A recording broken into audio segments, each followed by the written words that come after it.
আমরা বাড়িতে ভালো করে যত্ন করলেও এত ভালো গোলাপ হবে না। এখানের গোলাপগুলো দেখো কি সুন্দর বড় বড় গোলাপ।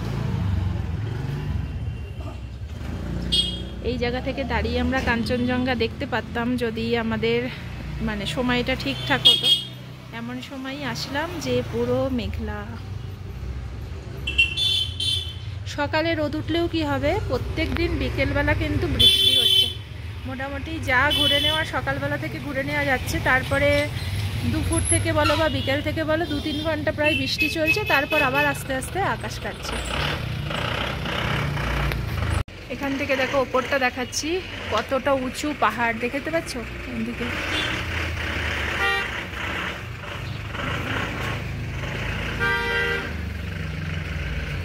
এটা হচ্ছে একটা গার্ডেন আছে, সুন্দর ছোট্ট গার্ডেন।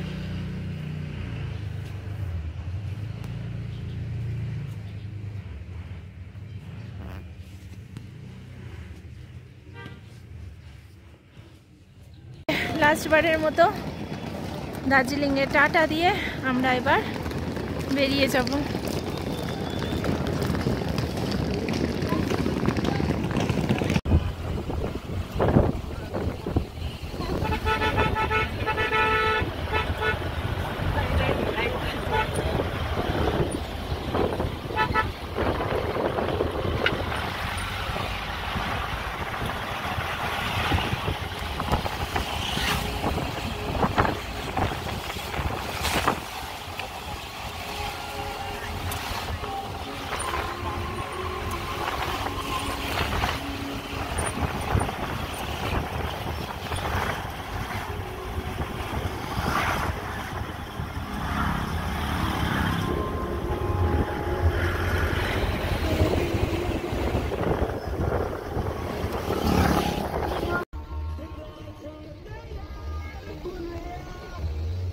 দেখতে দেখতে আমরা কার্শিয়াংয়ে ঢুকে গেছি।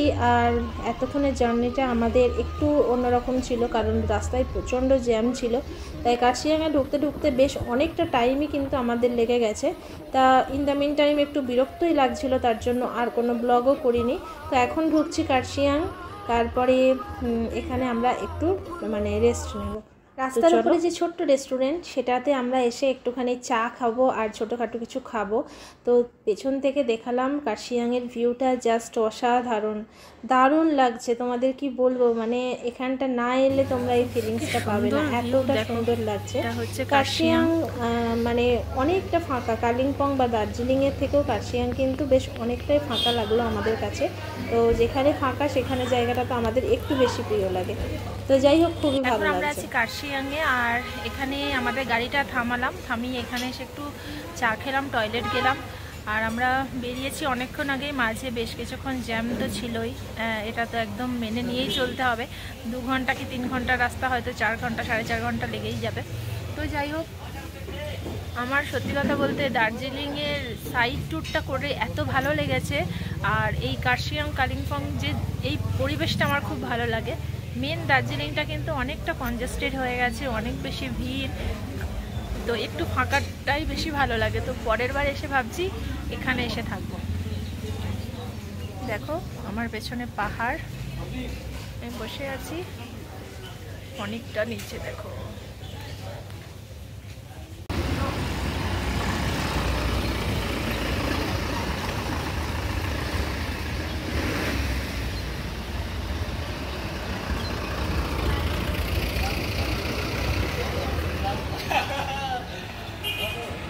সোনা সোনা খামে মোরা, সবুজে সবুজে ভরা এই পৃথিবী, নেই তো উপমা।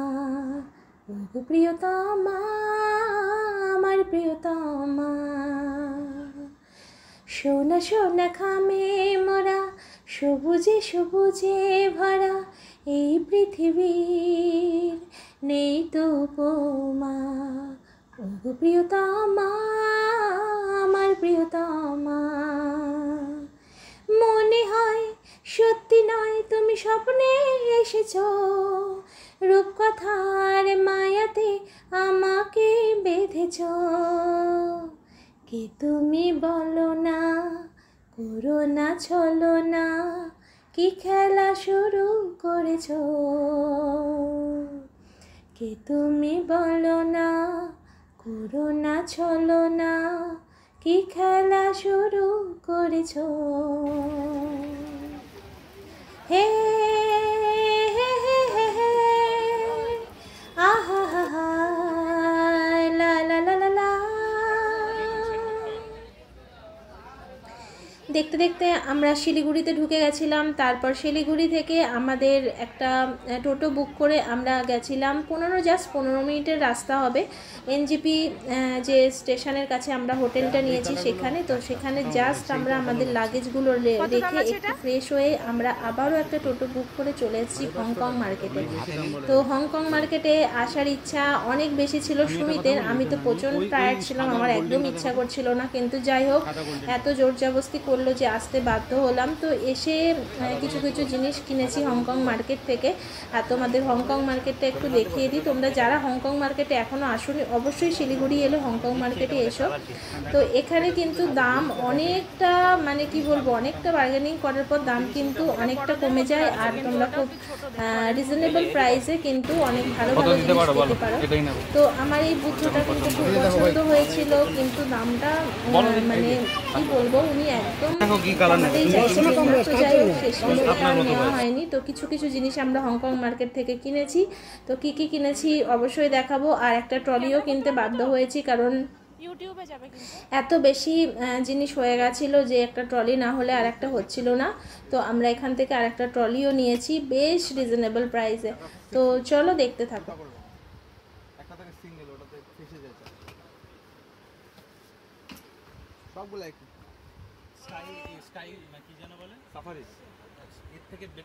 দুপুরের লাঞ্চ সেরে আমরা এখান থেকে কেনাকাটি করে এরপর আমরা একটা টোটো বুক করে নিয়ে চলে যাচ্ছি এনজিপি স্টেশন।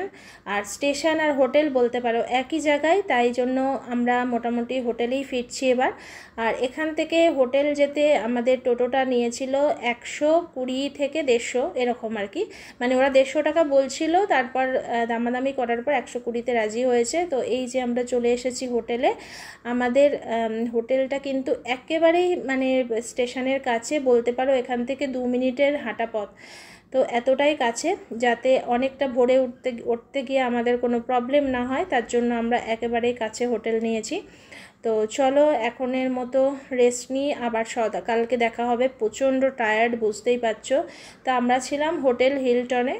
তো মোটামুটি এইসব হোটেলে লোকে এই শতাব্দী ধরার জন্য বা রাত্রেবেলা জাস্ট মানে রাতটুকু কাটানোর জন্যই কিন্তু এই হোটেল। গুড মর্নিং ফ্রেন্ডস, এখন 5টা মতো বাজে, আমরা দাঁড়িয়ে আছি স্টেশনে। এই যে আমরা এনজিপি স্টেশনে দাঁড়িয়ে আছি, ট্রেন ঢুকছে।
এখন অলমোস্ট 5:40 মতো বাজে, এখন ট্রেন ছাড়েনি, একটু লেট আছে।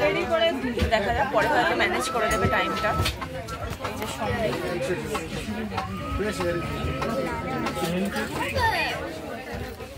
কালকে সারা রাত মানে কতবার যে উঠেছি, ঘুমটা হয়েছে কতবার যে উঠেছি, রাত্রে শীত লেগে যাচ্ছিল, এত ঠান্ডা করছিল।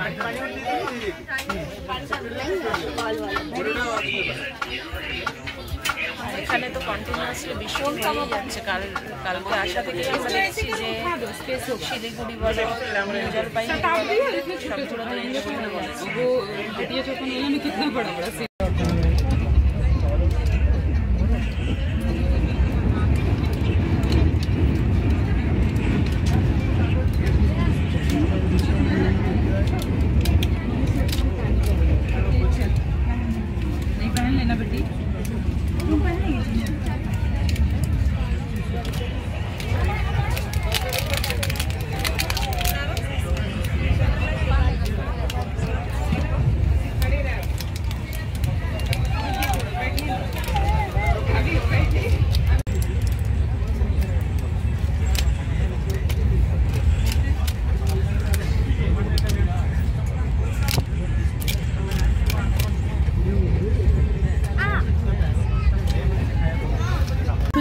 বৃষ্টি হয়েছে দেখো কালকে, পুরো জমিগুলোতে জল জমে পুরো নদী হয়ে গেছে।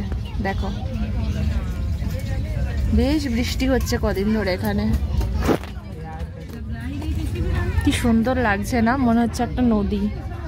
একটু যেগুলো নিচের জায়গা দেখো সেইগুলোতে পুরো নদীর মতো জল জমে গেছে পুরো, কিন্তু এটা জমি, চাষের জমি, দেখতেই পাচ্ছ। আকাশে কিন্তু মেঘ ভালো আছে, এইদিকে দেখো কি ভালো লাগছে। দূরে বিস্তীর্ণ এলাকা জুড়ে শুধু মাঠ আর মাঠ, আর কিছুই না। আখ চাষ হয়েছিল সেগুলো এখন দেখো এখন নষ্ট হয়ে গেছে আর কি। কি সুন্দর লাগছে। আর এই জায়গাটা দেখো, ওয়াও, সত্যি প্রকৃতি কেমন অসম্ভব সুন্দর না, কোনো মেকআপ ছাড়াই সুন্দর।